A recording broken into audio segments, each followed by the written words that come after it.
What's going on, everybody? CFC DP here with a match review. Chelsea versus Southampton, and it was disappointing to say the least. And I think anybody that watched that game would be a little concerned at everything with Chelsea. Now, when I say everything, there is obviously bright spots. It is a talented team overall.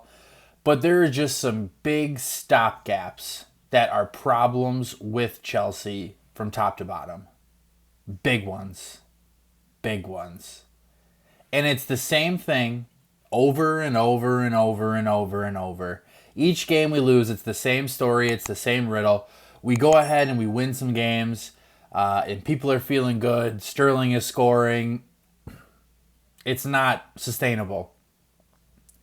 And for people to say that it is, and that this is a team that can win right now, we could make it to finals of domestic trophies. We can go up to, with Real Madrid or whatever. That's not this team.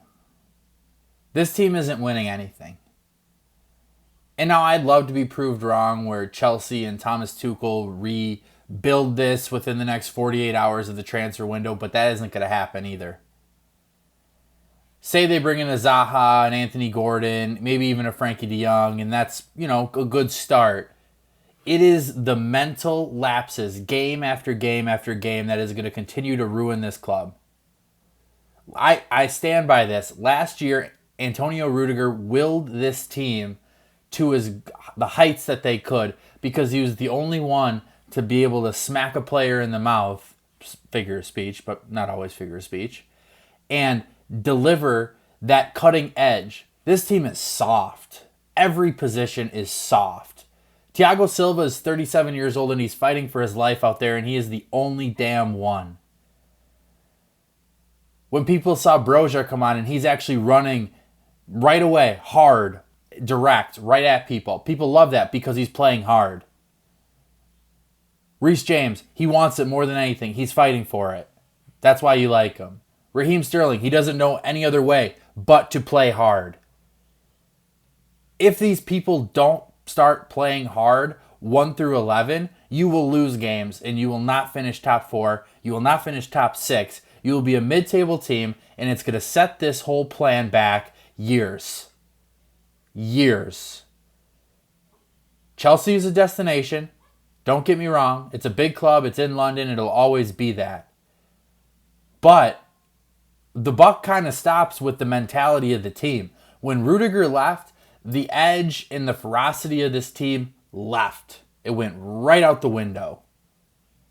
Now you have a bunch of people complaining, moaning the entire game. You go up 1, you give up a goal. 10 minutes. Bet on it. If you're betting on the soccer, if you do that, bet at Chelsea you're going to give up a goal next. Because they don't know how to hold on to a lead. They don't know how to play with heart, intensity, none of it. It's all garbage. Garbage. And I can't preface this enough, that there are good players on the team, as I mentioned before. There's plenty of talent. But Tuchel, I don't know if he needs to light a fire under their ass or what. But if they don't start playing harder, you will lose. How did we lose against Leeds? We got outplayed from the very get-go. We played okay in the first 15 minutes, but Leeds suffocated us and it was over. Southampton, suffocated, over. What happened? How did both goals scored against us today? Mistakes, common mistakes.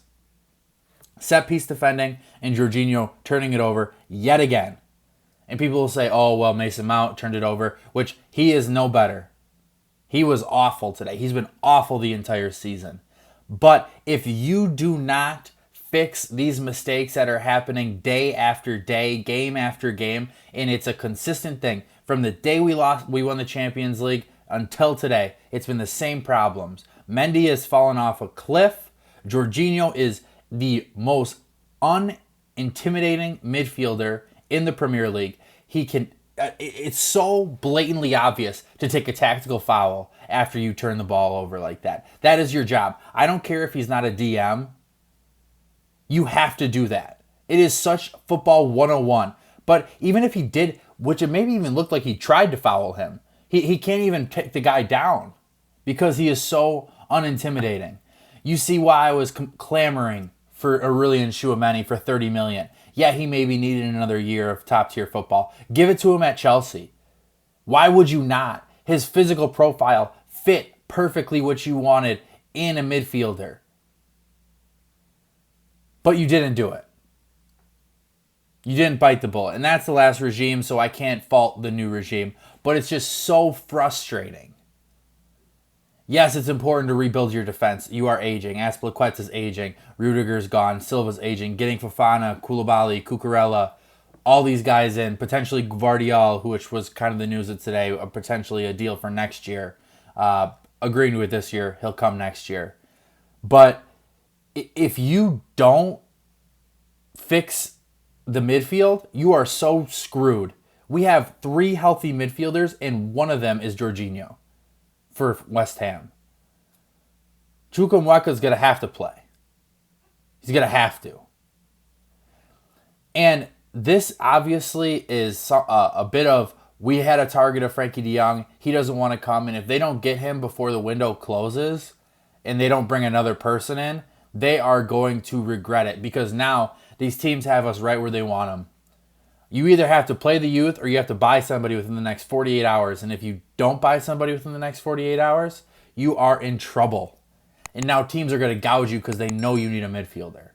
So be prepared to pay up if you're going to do that. If not, play Chukwuemeka, play Cassidy, play Harvey Vale if you need to, Gallagher, Gilmore.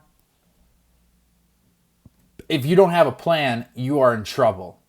And Chelsea don't really have a plan for their midfield. And I put out a tweet earlier today saying that the Champions League, while I would never take it away, it was an amazing day. It was amazing to win. It's a trophy in the cabinet, the biggest trophy of them all. It set us back as a club. It did. Because it covered up a glaring weakness, which is our midfield. It said, oh, wow, Conte just had an amazing season. Jorginho just had an amazing season. Kovacic was really good. They were healthy pretty much the entire time. They're going to be fine. No. What does Real Madrid do after they go to the semifinal and win the Champions League? They get Tchouameni and Camavinga. Chelsea said, well, what do you mean? We have the midfield of the year. We have the UEFA Men's Player of the Year. We're fine. We have Kovacic. We have that Conor Gallagher guy. No.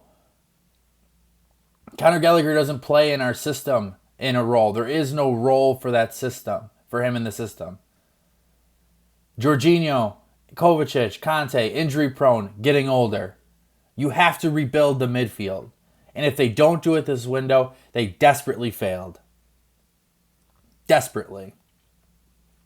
You want to rely on Ruben Loftus-Cheek? Injury prone. Injury prone. They all are. So don't be shocked that we're at this stage. And I tend to believe that Todd Boehly as a whole has understood that this is not our window to win. And I said this before, I've said this on Twitter, I've said this in other videos, I've said this in my Sunday conversation. The chance for Chelsea to win is 3 or 4 years down the road. When Chukwuemeka's in his prime, when Vale's in his prime, when Cassidy's in his prime, when Omar Hutchinson's ready to go, when Reece James is more seasoned, when Mason Mount is more seasoned. But now, no, forget it. Chelsea fans, you better get comfortable because this is, unless something drastically changes within the next 48 hours, this is the reality that we live in. So we do have some videos coming in. I do have a transfer episode for the deadline day that will be dropping. And then West Ham after that, and we'll see who plays. So this was a really frustrating game.